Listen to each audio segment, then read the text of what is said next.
한 30대 남성이 지난해 고속도로에서 차를 몰고 가다가 갑자기 날아든 쇳덩이에 맞아 목숨을 잃었습니다. 경찰이 수사에 나섰지만 1년이 지난 지금까지도 누구 잘못인지 명확하게 밝혀지지 않았고 유족들은 아직 제대로 보상도 받지 못하고 있습니다. 정동현 기자가 제보를 받고 이 내용 취재해봤습니다. 지난해 1월 여자친구와 함께 고속도로를 달리던 37살 차모 씨.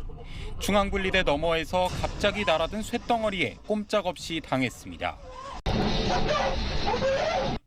차 씨는 결국 숨졌고 유족들은 경찰 수사 결과만을 기다렸습니다.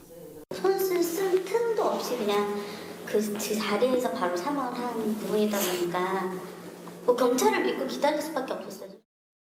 경찰은 당시 2달여 수사 끝에 사고 원인을 밝혀냈습니다. 반대 방향에 떨어져 있던 쇳덩어리를 달리던 버스가 밟고 지나가면서 그 쇳덩어리가 차 씨의 차량으로 떨어졌다는 겁니다. 쇳덩어리의 정체는 길이 40cm, 무게 2.5kg의 판스프링이었습니다. 판스프링은 화물차 밑에 충격 완화를 위해 겹겹이 붙여놓은 일종의 철판입니다. 문제는 다음부터였습니다. 판스프링을 떨어뜨린 차량은 찾을 수 없었고 CCTV 분석 등을 통해 입건한 버스 기사 역시 고의성이 없어 처벌 대상에서 제외됐습니다. 도로 관리를 맡고 있는 한국도로공사는 낙하물 신고를 무시했거나 정기 점검을 건너뛴 게 아닌 만큼 역시 책임질 일이 없다는 입장입니다.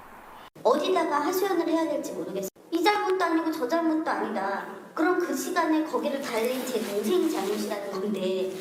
더 황당한 건 보상받는 것조차 쉽지 않다는 겁니다.